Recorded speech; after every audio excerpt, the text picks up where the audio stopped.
Hello, good evening, everyone. This is season 3, episode 18 of the P.W.P Sessions podcast. I am your host, Noelle Figueroa. Tonight, my guest is Laura Cross, poet and singer Laura Cross. And thank you all for tuning in tonight. And we're just going to dive right into the conversation.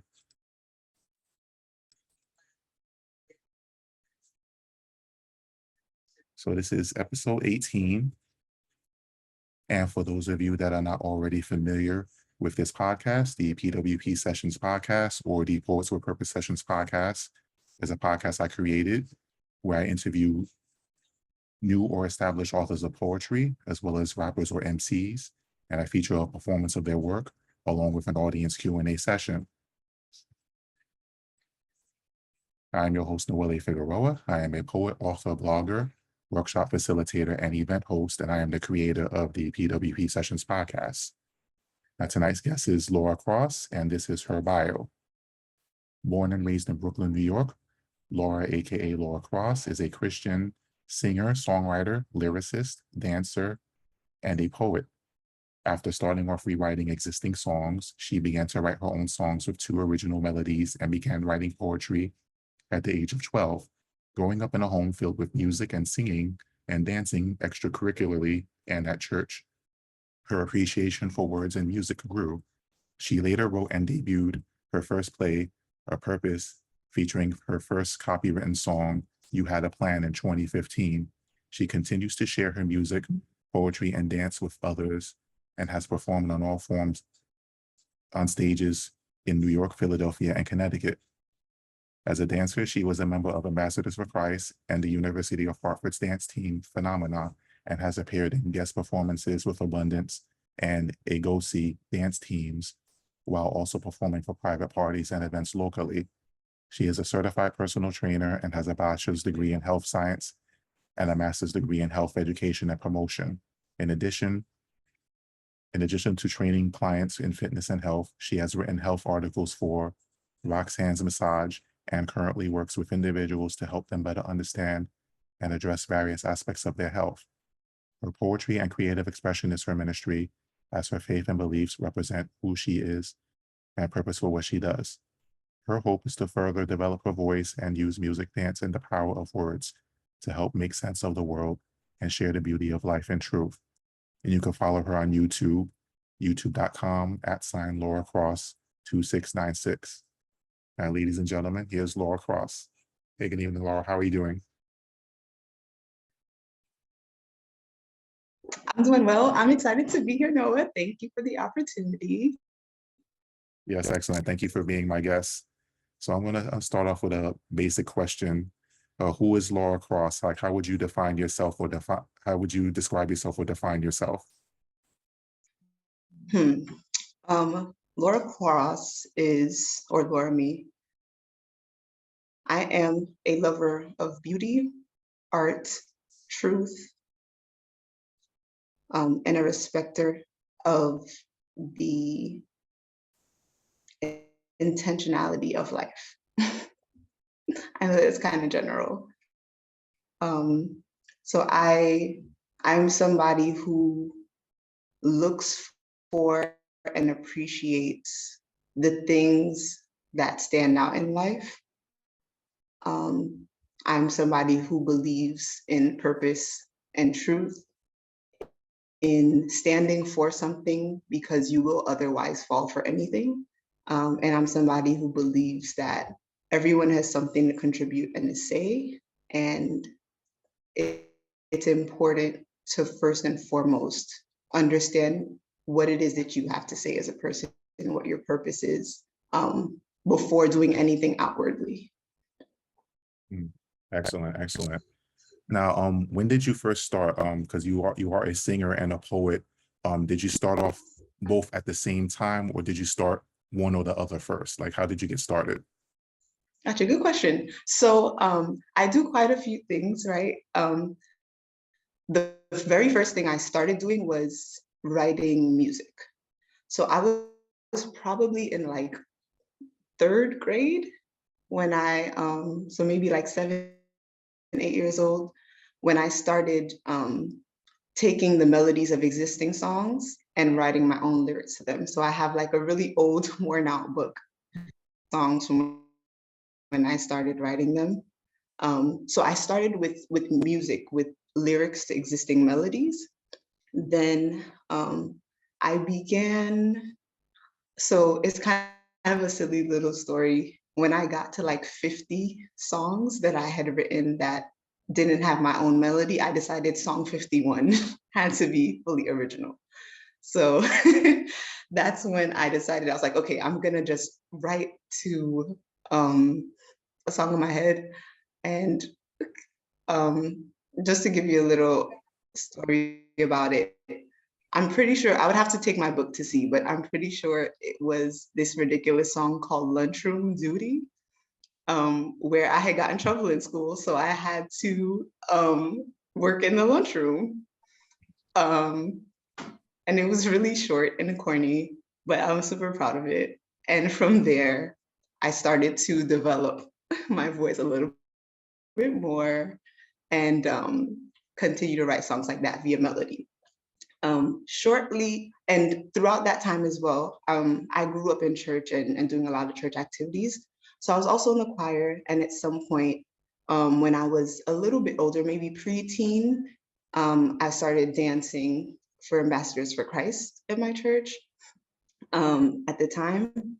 And sometime after that is when poetry came along.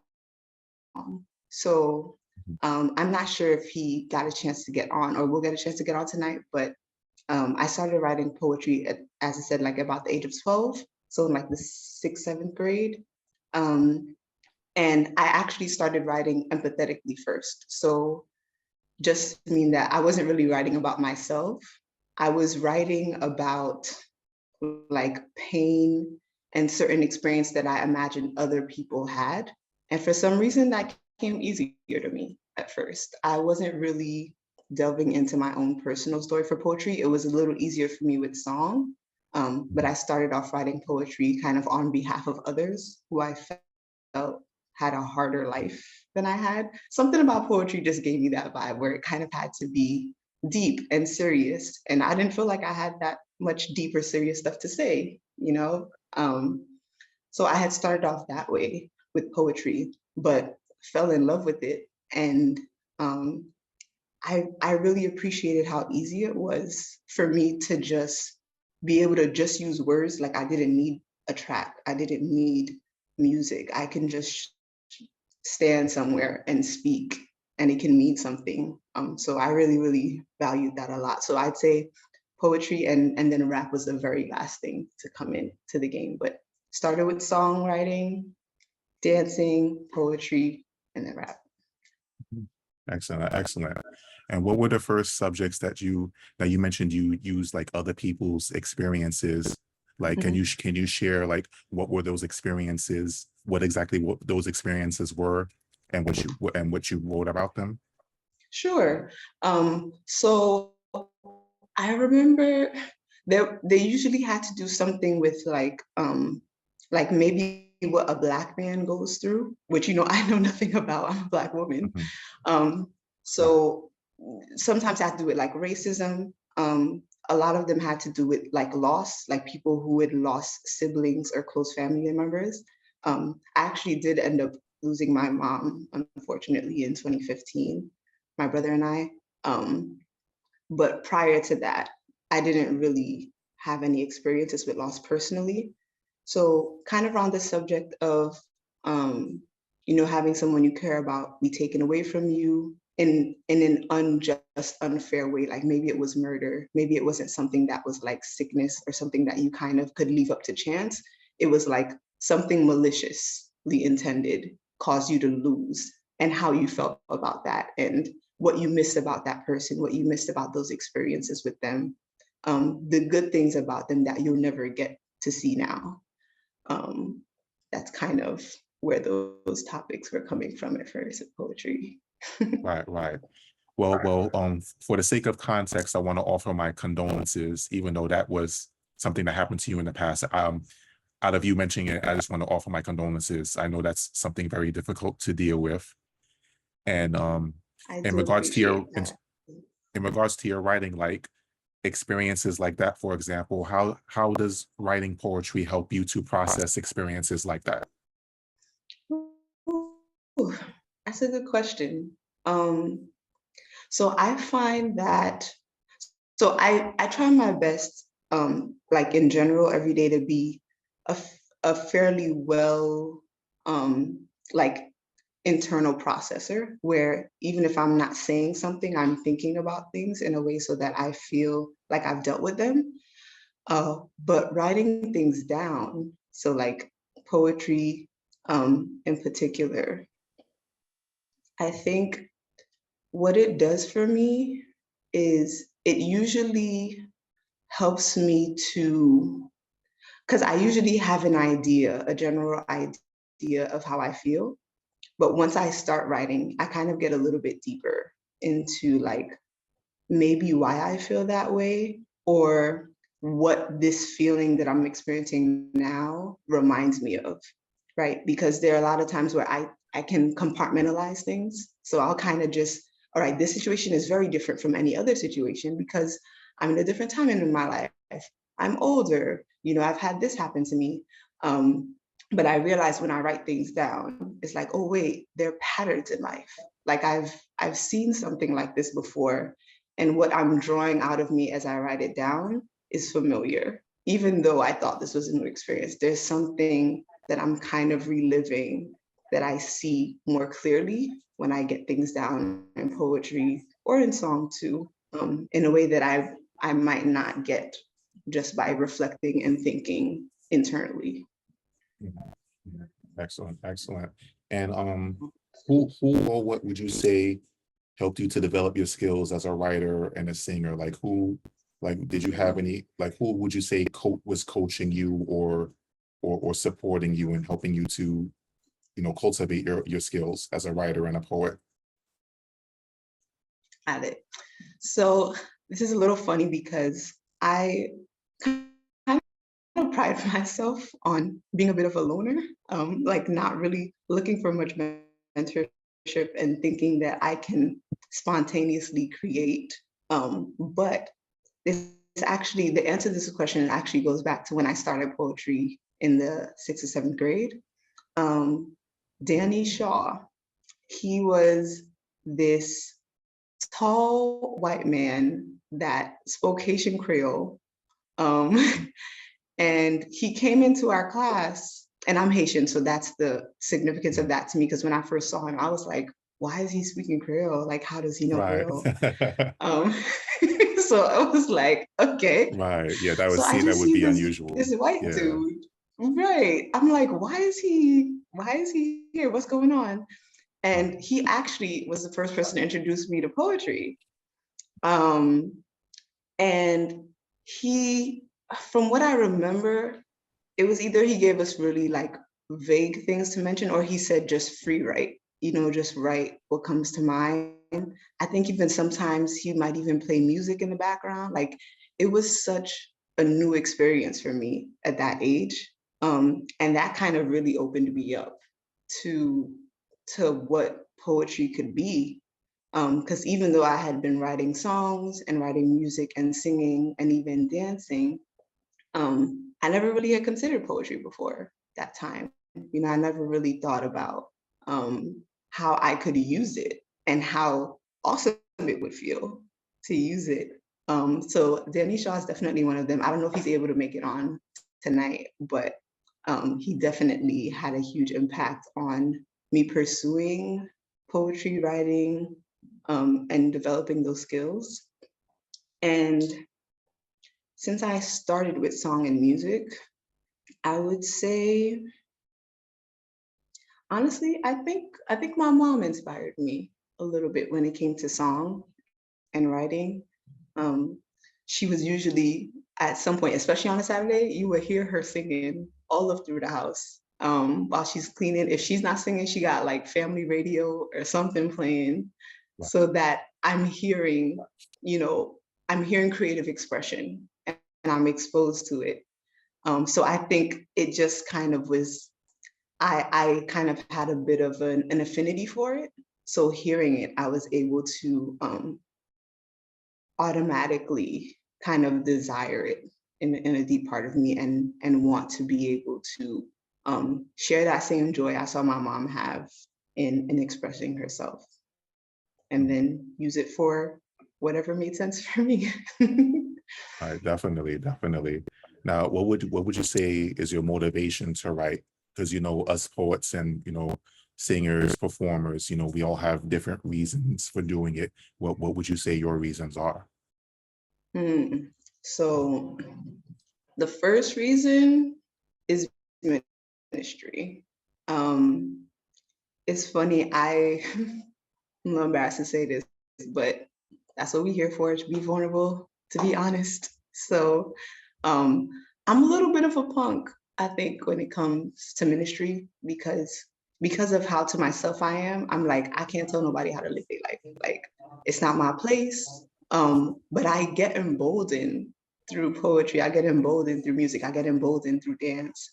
And it doesn't really, I realize in those moments, it's not really that much about me. I think that purpose has a big part to do with that. That's part of why, when you had asked me, who is Laura Cross, I had mentioned purpose, because that is a lot, that has a lot to do with it. My motivation, my inspiration is that I have something to share. Um, I believe that having Jesus in your life makes your life easier. And I can tell you about that for me. Like, if nothing else, I can at least tell you, what my experiences with him are like. So that's definitely a huge motivation for me. Like, just sharing how much having God in my life has helped me, and frustrated me. That's the part I'm working on too, right? Like, because it's not like everything is sweet, everything is good, everything is great, Right. everything is True. easy. It's like the opposite, and I'm sure you get Right. that too. Mhm. Even Yes. when I met Amen. you that day at that event, it was like I can hear, I can hear the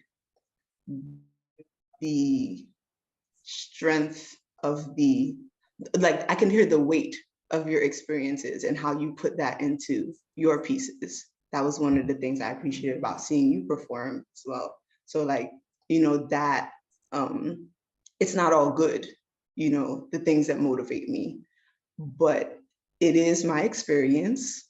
So, like, when I'm upset at God, I can write about it. Mhm. And I do think it's important to know that too, especially like when it comes to like the Christian community, because I think a lot of times uh, Christians tend to forget they wasn't always Christian, like, Mhm. or that they don't still have issues. Like, stop acting like you're perfect. Don't Mhm. pretend that you're not relatable. Exactly. And that's Exactly. one thing I personally, I want to do better, and I respect certain artists who are honest about it, because we have to be. And Jesus was, he was super Mhm. transparent. I mean, he didn't sin like we did, but like in terms of, praying out of frustration, like, please, I don't want to deal with this. That's a real thing. And we Mhm. should talk about it. We shouldn't be afraid to talk about it. Um, so I guess experience is the next segue. Like, so ministry is one motivator for me, and also experiences. I tend to kind of feel inspired by certain things that happen in my life. Sometimes, like, I've gotten inspired by like a Netflix movie, Mhm. literally a Netflix movie, and Right. then I decided, I was like, oh, I should write a song. I start writing, and then it's coming, it's coming, it's coming. So, um, ministry, to add to you, experiences, Mhm. um, and then I find inspiration in just something as silly as a Netflix movie, like, um, I guess kind of back to the empathetic part that I was telling you about before. Even if it's not Yeah. my experience, like, I can see someone else's, and that in itself can inspire me as well, and then help me to relate. Because I always kind of, now that I'm older, I try to tie it back to myself instead of just kind of working on the outside of me. But Right. yeah. Right. Well, amen, 100%. There's so much to unpack with everything you just stated, but I want to bring attention to transparency, because yes, as artists, Mhm. as poets, Yeah. and us being Christians, we are definitely required to be transparent, because I'm a firm believer that transparency gives you full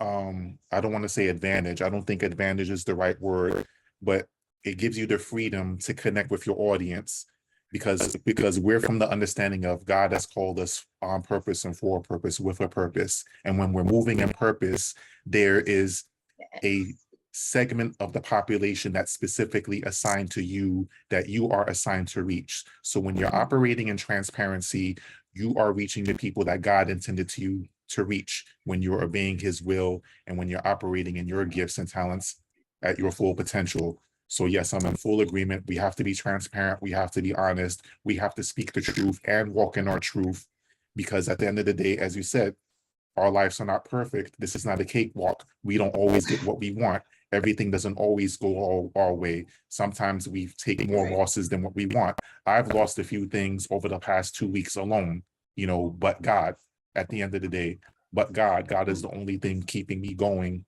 keeping me keeping my sanity, giving me the will to live.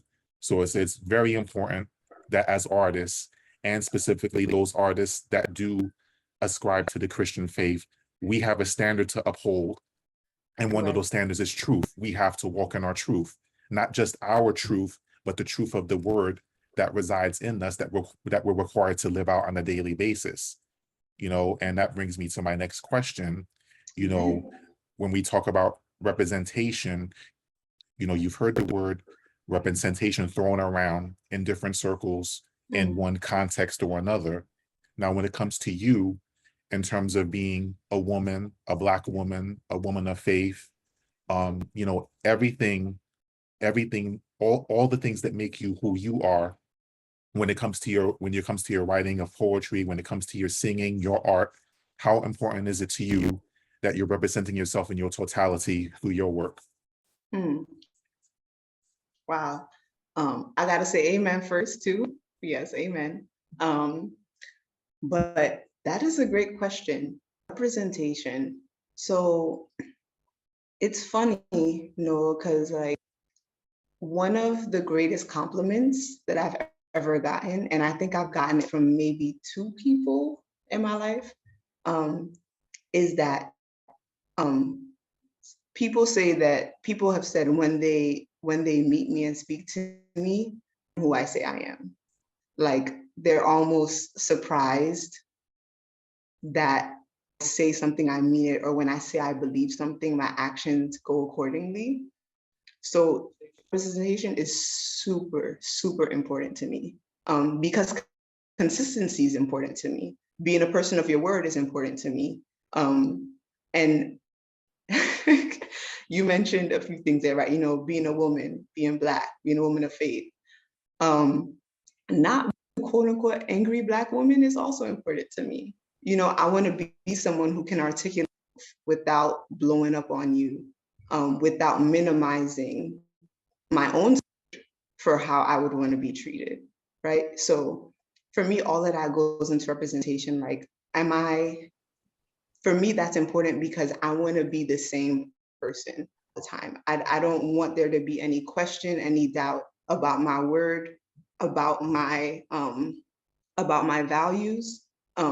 I'm against vision and feeling like you're one way one time and another way another time. And again, like you said, right? Like you mentioned, we're not perfect.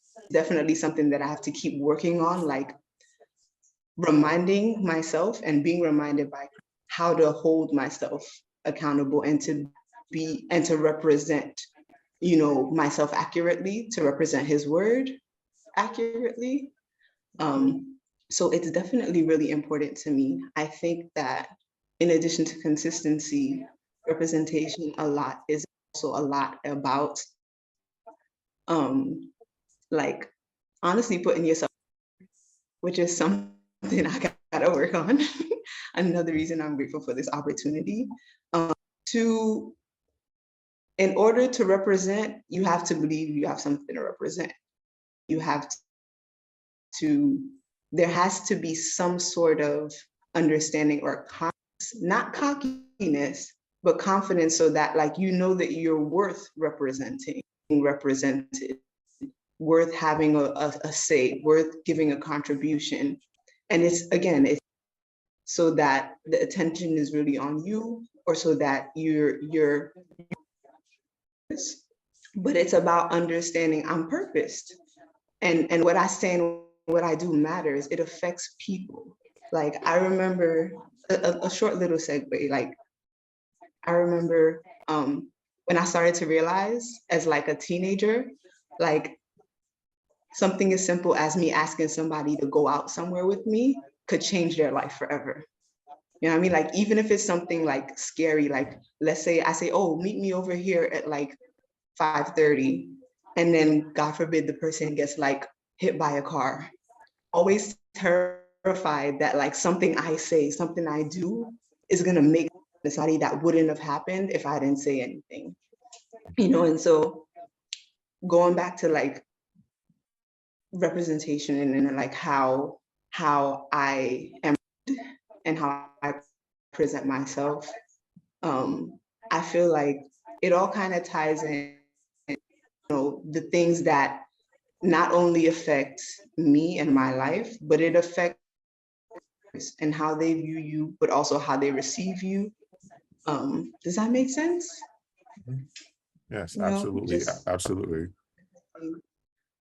Yeah, absolutely. You made some very valid points, and at the end of the day, all we can do is be ourselves, and those that we encounter can take it or leave it, because it's not up to, we can't force our presence on anyone, but we have what we can do is leave an impact and an impression, a positive impression.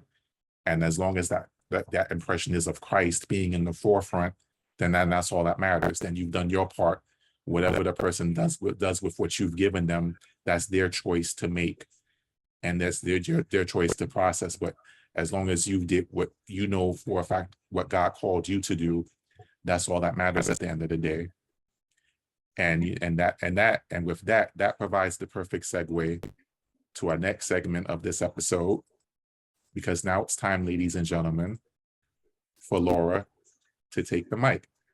Now, Laura, at this time, you are free to share your selection of poetry and song, to give our audience an idea of who you are as a poet, as a singer, as an artist in general. So at this time, the floor is yours. all right. Well, thanks everyone who's here. DC, I see you. Um, my first piece that I like to share, um, it's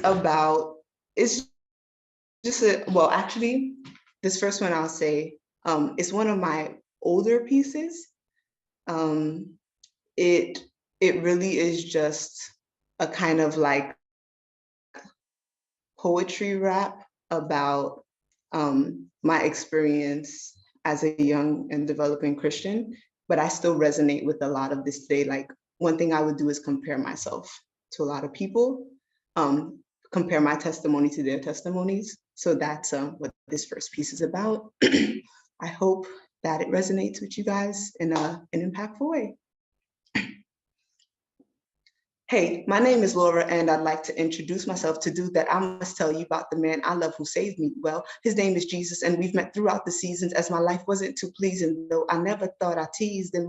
He says I need him spoken to my heart's deceiving ways, conformity, disease, and blinded to its worldly taste. I said, I think that he's the reason I'm alive, and well, no reason to reject him while I'm feeling this, oh, so hellish breeze. And I knew that I heard of him, discussions there averted him, but personally, I settled in his presence and felt good in it. Not really like I'm settling, it's challenging, but better than living and being indebted with no purpose and irrelevant.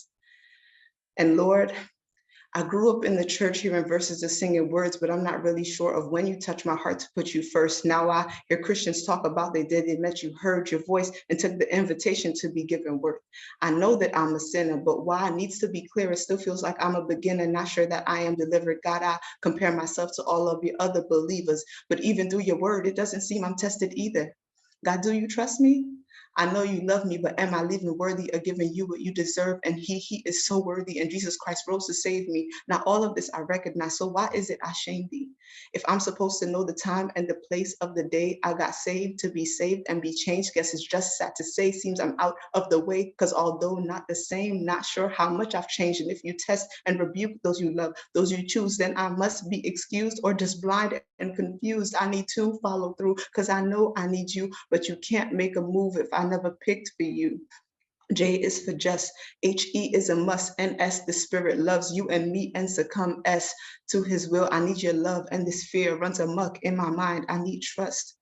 It hurts because I tried. It's worse because you died, and still I'm alive, but just getting by, and I need to survive, but also bring life. If you're in me, Christ, I will be the light. But if I am not, it means that I've dropped or haven't began to live by your plan. And this I must know, because 10 years couldn't go so quick if I knew that I had 10 to go. And so I grew up in the church hearing verses and singing words, but it's taken time for me to realize when I actually put you first. Now I hear Christians talk about the day they met you, but the day I met you seems to be the day I felt you. So now here is my plea to you: direct me, disciple me too, and help me to be found in you and righteous, giving glory to your name as I abide in you and you would abide in me too. And all I need is to serve you, to know just what to say and do. Thank you. That was the first one. Right, next up, keep this moving along. Thank you, thank you. This next piece is just titled, it's just titled A Girl. I'm a girl with tight curls, tinted skin, brown eyes, and living in a temple, with dreams and ambitions, aspirations and a mission, with purpose and driven to sinless living, a super mess. As pride is my kryptonite, I lose my sight and walk blind, can't escape, yet am willingly encased in my emotions. I stray, I fall on my face, like a girl who trips, loses pace, but gets back to a race where the colored ribbons are in place for those who make the most of their labored pains. I'm a girl with a base, a foundation, location, roots to be made. I'm a girl designed by a God who loves to create, elevate, demonstrate, and operate on my weaker limbs as a girl, weaker than man in a way, but not weak, as the name woman means helper for strength.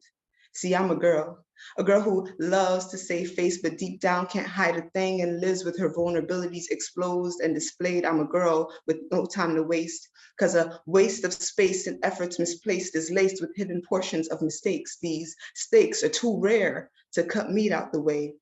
I'm a girl, lit up from the chin up, grim tugs on my heart from a break, but God gave me a mic and let me ride into my expressions and obsessions with self as I dive. He looks at me, I fly, soar as he guides me through this life. I'm a girl who was saved. I'm a girl who was saved.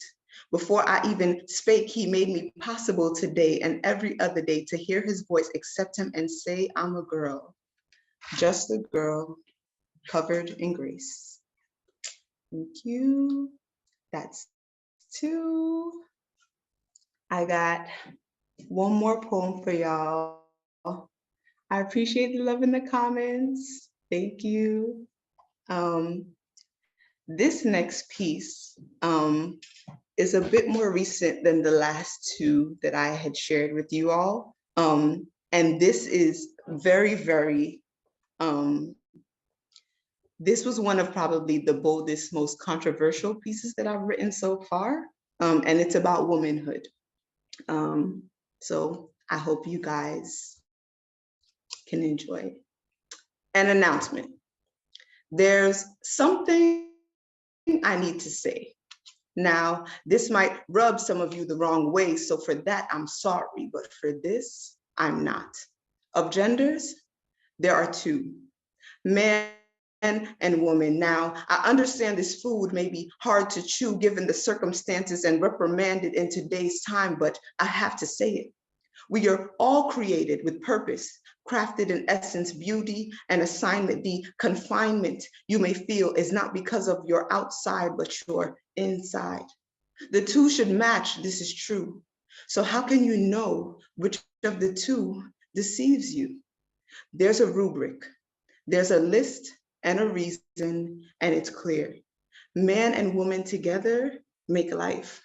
Man and woman coupled are right. Now, woman exists apart from man and man apart from woman, but this is what we need to understand. Woman is a heart type. Woman is a mindset. Woman is evidence, is what is seen and substance of what precedes a process. Woman is the way I move and breathe effortlessly. Woman is how I see and lead, is how I know to be, is I believe, strength. Woman isn't a wig or a weave, some jewelry or some beads, some clothes or surgeries. Woman is whole. Woman isn't a goal or prize, it's a gift and is given. Now I understand your affliction, a condition that's conflicting and consists of contingencies on changing circumstances, caving culture chances and pain, but woman isn't a choice. It's a title that's embedded and cannot be earned, cannot be learned. Woman is risen in your chromosomal and hormonal structure. Woman is the way we live, think, and feel. It's the burden we yield to and heal from, and is proven every single time. So please accept the truth. Hear the truth in you. It's one or the other. You're loved and you're covered. So live as you, nothing less and nothing else. Thank you. That is an announcement. Thank you guys. I got one more for y'all. Quick shout out to Jenny. Not sure if she's able to make it on tonight either, but this next one is actually a song that I wrote. And I got the track here, so I got a little music for y'all. I hope y'all enjoy. Little fun fact, I did, basically produce this track, like in terms of the music. I put the music together and said, this is what I want. I had samples, I had typed in the keyboard. So I do kind of want to get into that too, but we'll see. We'll see. I kind of want to let the professionals handle it. But in terms of the sound and the vision, that's me too. And I'm proud of it. That's why I'm saying it. But a shout out to Jenny, because she actually wrote the chorus to the song, which is what you're going to hear me start off with. So let me just quickly make sure that I'm connected here. All right. And this song is called Hear You Calling for Me. And it's not out yet. So you guys are getting a little snippet. Hopefully I'll get that out soon.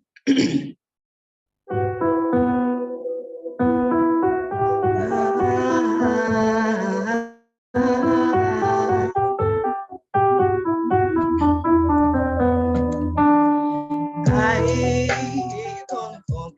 I hear you calling for me. My soul is longing for you. I hear you calling for me. I hear you calling for me. I hear you calling for me. My soul is longing for you. I hear you calling for me. Lord, I adore thee, but I'm waiting on the spirit you say you have for me. I've been kind of naughty, unconsciously, because even though I tried to see you, looked out for priorities through minorities, the things that have made sense to me, but effort leaves. I leave you and I turn to other entities. Father God, help me, please. And desperately, I'm waiting by the window with my frenemies. Can't and please, I can't deceive myself anymore. God, I need you here with me. I believe you conceived common dreams and common leaves, fallen trees. The ground is shaking, my eyes are closed on fallen knees. On fallen knees, I'm praying so I don't see when your glory leaves. But what you're saying is I call you whenever I need. And now I see that consistency. Consistency is how I make it at your feet. And I hear you calling for me. I hear you calling for me. I hear you calling for me. My soul is longing for you. I hear you calling hear you calling for me. I hear you calling for me. My soul is longing for you. Been speaking facts, but I've only touched the surface. Running round in circles, thinking that I'm going distance, but I have a witness. What's my sentence? Eternal dirt and damnation, eternal heavens, or as I'm handling my business. That's why I hear, but I don't ever really listen. Trying to move forward on a treadmill, wishing, where is it? Outside where all can see it and remark on my existence. But persistence is what I need to grow visions, breathe life, see time with new lenses. He cleanses me and he makes me clean. This I know, yet I doubt it. I hear you calling for me, and I hear you calling for me. I hear you calling for me. I hear you calling for me. My soul is longing for you. I hear you calling for me. I hear you calling for me. I hear you calling for me. My soul is longing for you. Yeah.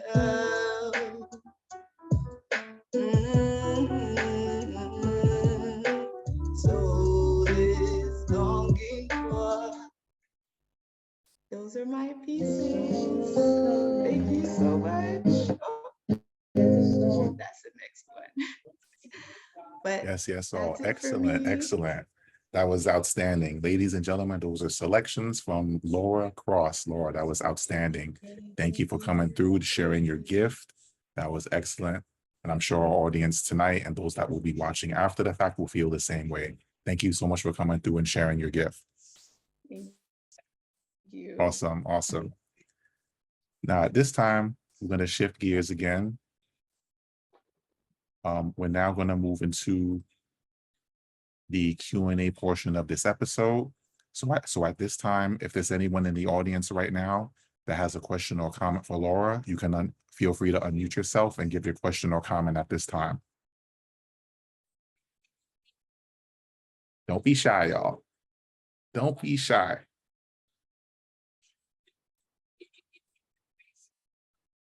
I don't bite. But you know what? I'll start it off. If you could collaborate with any artist, whether it's a poet or a singer, right? If you could collaborate with any artist, living or deceased, who would it be and why? Ooh, I like that question. This is kind of hilarious because I was having a conversation with my cousin earlier today about this. Oh wait, no, okay. Christian Grey. He is a Christian rapper and singer for anyone who may not know, and he is not perfect, he's a man, but he's dope. So I would collab with Christian Grey. Why? Because I admire his skill for lyricism. Like Christian Grey got bars, and he can sing. So I feel like we would probably be a pretty fierce combo if I could just get one single with him. I think that would be dope. Nice. Excellent. Excellent. Anyone else want to chime in with a question or comment? We got a few minutes left in this episode. I want to make sure I don't miss anybody. I got a question. Sure. Go on ahead. Hey, what's up? I just wanted to see what kind of inspiration did you pull from besides growing up in the church? Is there anything else that might have inspired you, helped you, be creative, or even like when you don't feel like writing, like what has been like something that you use to kind of create and feel inspired throughout, your life? That's a good question, Bodo. This is my brother. Hey, awesome. Thanks for coming through. So I Excellent appreciate question. you, bro. He's the best. Love, support, you know what I mean? So inspiration outside of the church, right? Outside of ministry.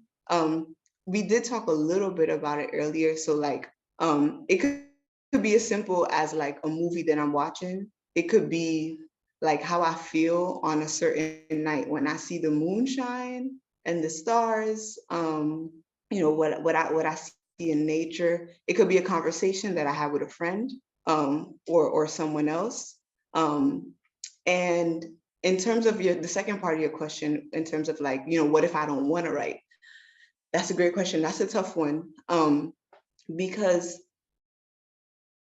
usually when I've run into a situation where like I don't want to write, it's kind of like part of me wants to, but like it's not coming together the way I want it to. So I just kind of like give up on it. Um, so what kind of helps me is to kind of give myself an assignment, right? So like if I really know I don't want to write something, maybe I'll be like, all right, well, I got an open mic to go to. You know what I mean? So I gotta have Mhm. something new.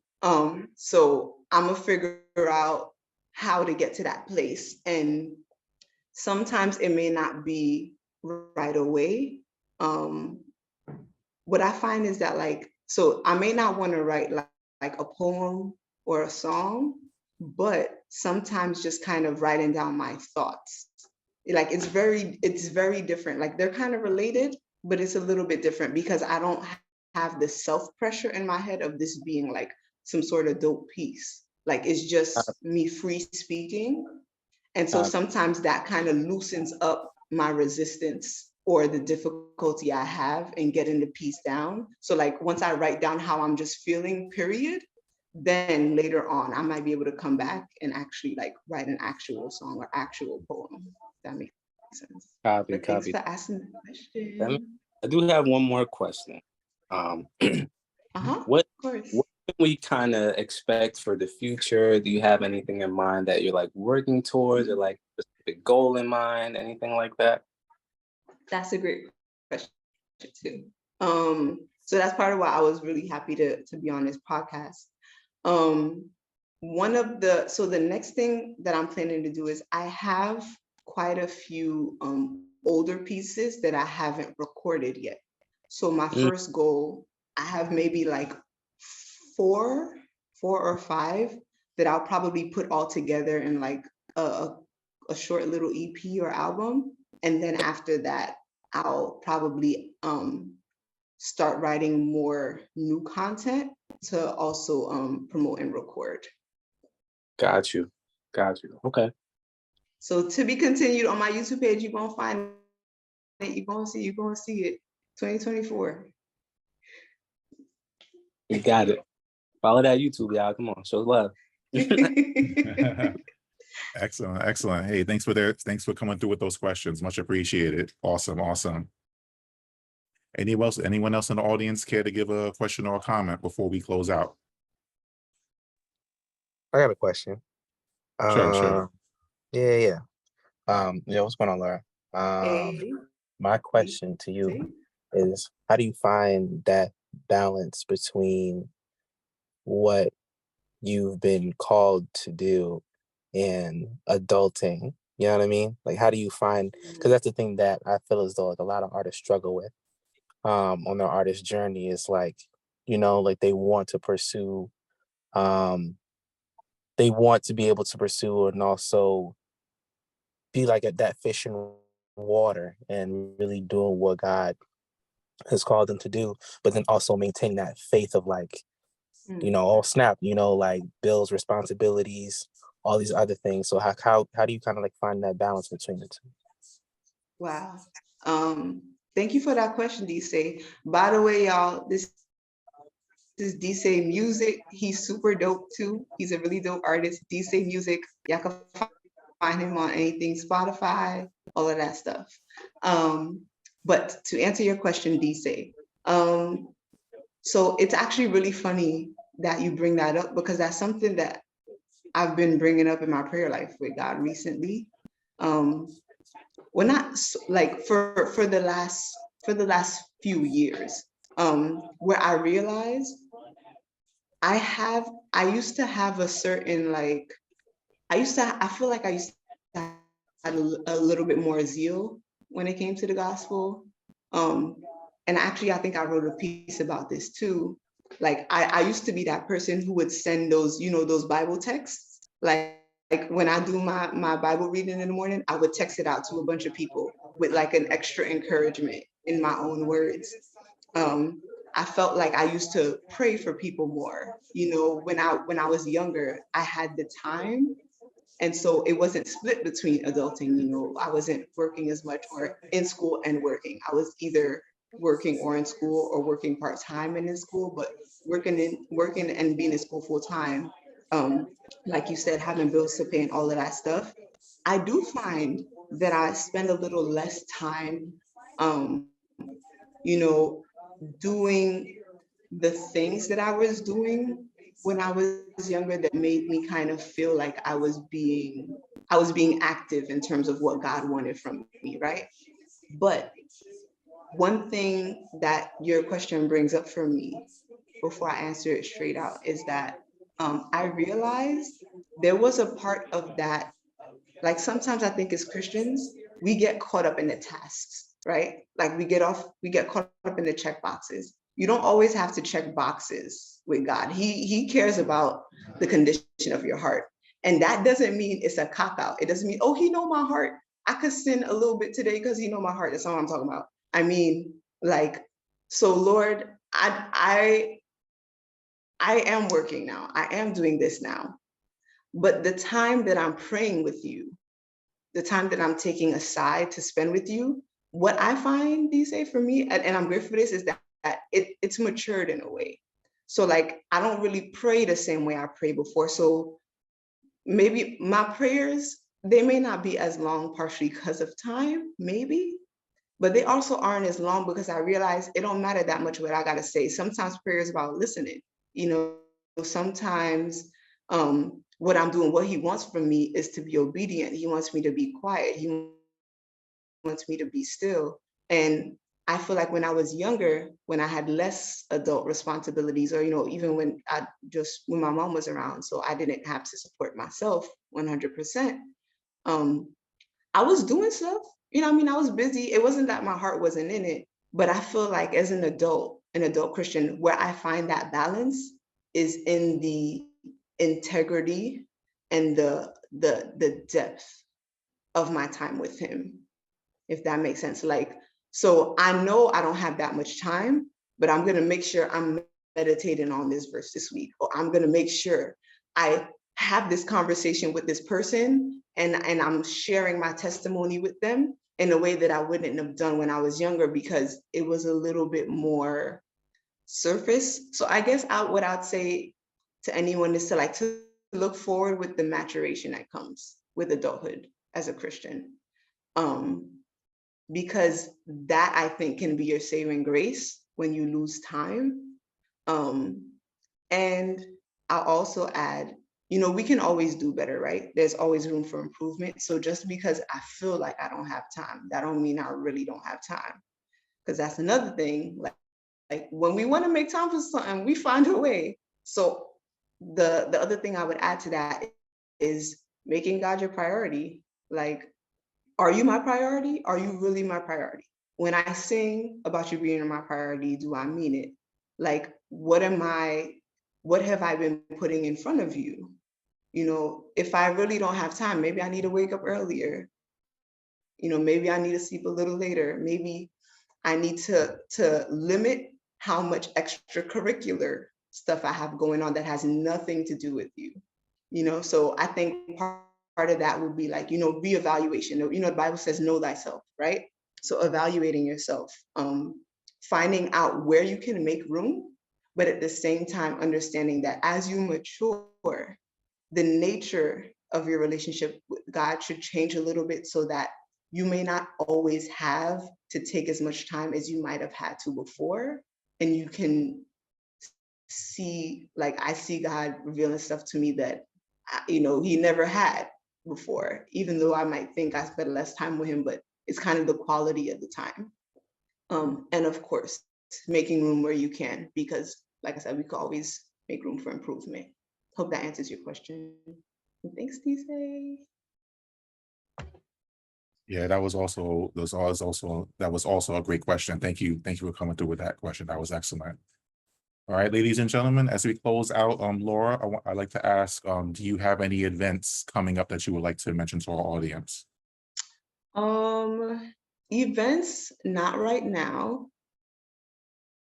But I am planning, y'all gonna have to hold me accountable for this.